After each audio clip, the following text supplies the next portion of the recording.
اللہ جل جلالہ نے ارشاد فرمایا کتب علیکم القتال وهو کرہ لکم وعسى ان تکرہوا شیئا وهو خیر لکم وعسى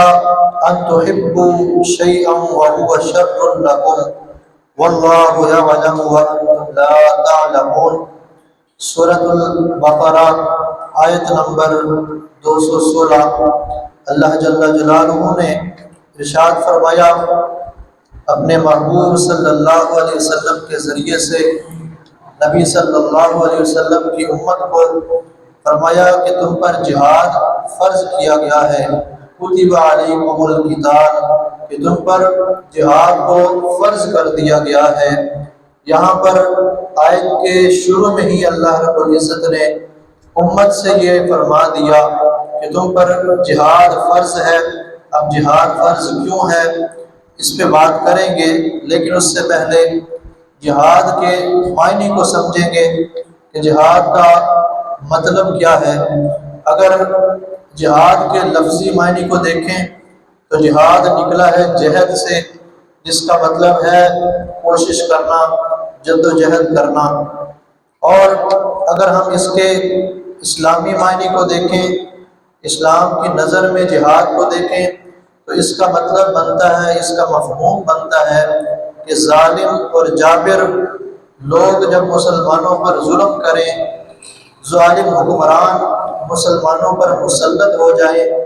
مسلمانوں کو ان کے گھروں سے نکالا جائے، مسلمانوں کو ان کے گھروں کے اندر آزادانہ طور پر نہ رہنے دیا جائے، ان کو آزادانہ طور پر ان کے گھروں کے اندر عبادت نہ کرنے دی جائے، تو پھر جہاد فرض ہو جاتا ہے۔ اور جہاد کیا ہے کہ اپنے ہاتھ سے، اپنی زبان سے ان کے خلاف لڑائی کی جائے، میدان عمل میں نکلا جائے، تو یہی جہاد کا معنی ہے۔ اور آج کے دور میں یہ بات بڑی واضح طور پر ہماری نوجوان نسل کے دماغوں کے اندر بھری جا رہی ہے کہ جہاد کا مطلب قتل و قتال ہے، جہاد مطلب ہی اس کا ہے کہ لوگوں کو قتل کیا جائے، لوگوں کو مارا جائے، بے دردی سے ان کو قتل کر دیا جائے، اسلام کا نام لے کر، اللہ رب العزت کا نام لے کر لوگوں کی گردنوں کو کاٹ دیا جائے، لوگوں کو گولیاں مار کر مار دیا جائے۔ یہی آج کل ہماری نوجوان نسل کے اندر یہ فتنہ پھیلایا جا رہا ہے۔ اور اس فتنے کو پھیلانے کے لیے ہمارے مسلمانوں کے اندر ایسے ایسے لوگوں کو پھیلا دیا گیا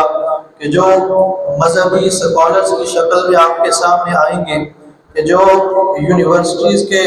پروفیسرز کی شکل میں آپ کے سامنے آئیں گے، وہ مفکر مفسر بن کر آپ کے سامنے آئیں گے،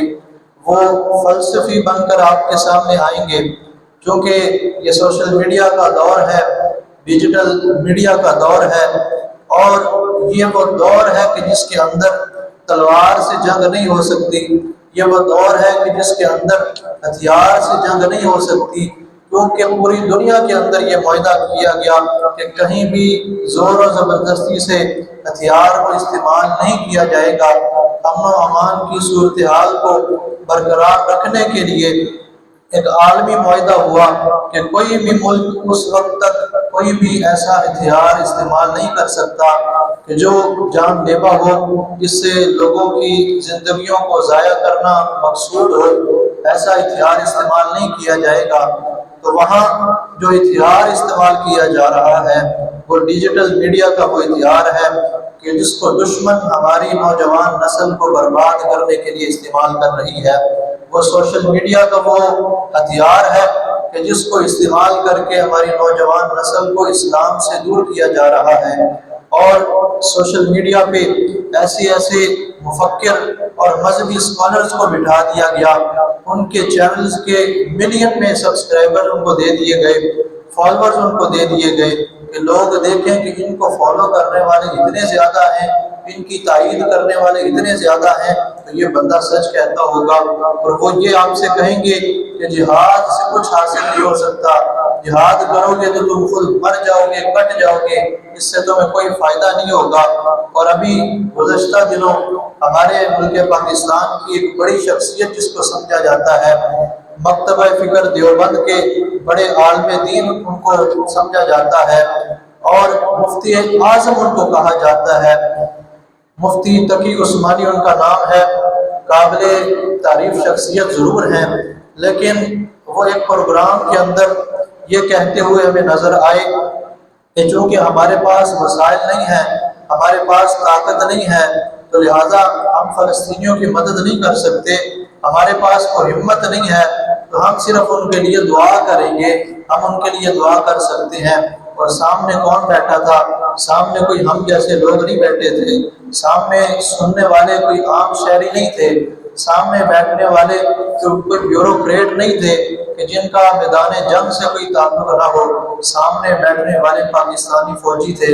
سامنے بیٹھنے والے پاکستان فوج کے کمانڈر تھے، اور ان کے سامنے جب یہ کہا جا رہا ہو کہ ہمارے پاس طاقت نہیں ہے کہ ہم اپنے ان بھائیوں کی جا کے مدد کر سکیں، ہمارے پاس وہ ہمت نہیں ہے کہ ہم اپنے ان بھائیوں کی جا کر داد رسی کر سکیں، تو پھر بتاؤ کہ وہ فوج جس کو ہم نے بنایا اسی لیے تھا کہ جہاں کہیں بھی مسلمانوں پر ظلم ہوگا تو وہ ہماری مدد کے لیے وہ فوج اکٹھی ہوگی، وہ ان مسلمانوں کی مدد کے لیے نکلے گی، لیکن آج وہ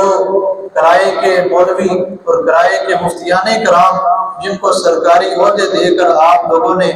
یہ ان کے منہ سے کہلوایا کہ ہم طاقت نہیں رکھتے کہ ہم کافر سے جا لڑیں، تو بتاؤ کہ کافر کو کیا پیغام دے رہے ہو؟ کیا تم ملک پاکستان کے اندر بیٹھ کر کہ جس کو ایک طاقتور ایٹمی قوت سمجھا جاتا ہے کہ آج کافر اگر مسلمان اور پاکستان سے لرزتا ہے تو وجہ یہی ہے کہ پاکستان کے پاس ایٹمی ہتھیار ہے، پاکستان کے پاس ایٹمی قوت ہے، کیونکہ وہ واحد ملک ہے وہ مسلمانوں کا کہ 57 ممالک کے اندر اگر پاکستان کو ایک شرف حاصل ہے تو وہ اسی وجہ سے حاصل ہے کہ ہمارے پاس ایٹمی طاقت موجود ہے۔ لیکن پھر ہمارے ملک کے وہ سربراہان کہ جن کے ڈورے جو ہے موبائل سے ہل رہی ہوں، وہاں پر بیٹھ کے یہ کہا جا رہا ہو اور وہ سرکاری مولوی یہ بیٹھ کر کہہ رہے ہوں کہ ہم جہاد نہیں کر سکتے، تو پھر قرآن پاک کی آیتوں کو جھٹلا رہے ہو۔ اللہ رب العزت نے ارشاد فرما دیا کہ وَقَاتِلُوا فِي سَبِيلِ اللَّهِ وَاعْلَمُوا أَنَّ اللَّهَ سَمِيعٌ عَلِيمٌ، کہ اللہ کی راہ میں لڑو اور سمجھ لو کہ بے شک اللہ خوب سننے والا اور جاننے والا ہے۔ اور میں نے پہلی جو آیت آپ کے سامنے پیش کی تو اللہ رب العزت نے فرمایا کہ ہم نے تم پر جہاد کو فرض کر دیا ہے، اور پھر آگے فرمایا کہ ممکن ہے کہ تم کو یہ ناگوار گزرے گا، تمہیں پسند نہیں آئے گا جہاد کرنا، اور جو چیز تمہیں پسند نہیں آئی تو یہ ممکن نہیں کہ وہ تمہارے لیے مفید نہ ہو، وہ تمہارے لیے نقصان دہ ہو۔ بعض ایسی چیزیں ہیں جو تمہیں پسند نہیں آتی لیکن وہ تمہارے لیے فائدہ مند ہوتی ہیں۔ پھر فرمایا کہ ممکن ہے کہ جو چیز تمہیں اچھی لگے تو وہ تمہیں فائدہ دے گی، ہرگز ایسا نہیں ہو سکتا۔ جو چیز تمہیں پسند نہیں آتی وہ تمہارے لیے اچھی ثابت ہوگی، اور جو چیز تم پسند کرتے ہو وہ تمہارے لیے اچھی نہ ہو، یہ صرف اللہ رب العزت ہی جانتا ہے۔ تو اگر جہاد کو آج ہم یہ کہیں کہ ہم جہاد نہیں کر سکتے، ہمیں یہ ناگوار گزر رہا ہے ہمارے مسلمان اس دور کے اندر، ہم جہاد سے دور ہوتے جا رہے ہیں، تو اگر مسلمان چاہتے ہیں کہ مسلمانوں کی بقا ہو، مسلمان اس دنیا کے اندر رہیں اور طاقت کے ساتھ رہیں، تو وہ صرف جہاد سے ہی کام ہو سکتا ہے۔ اللہ رب العزت سے دعا ہے کہ ہمیں جہاد کو سمجھ کر اور اللہ رب العزت کی راہ میں جہاد کرنے کی توفیق عطا فرمائے۔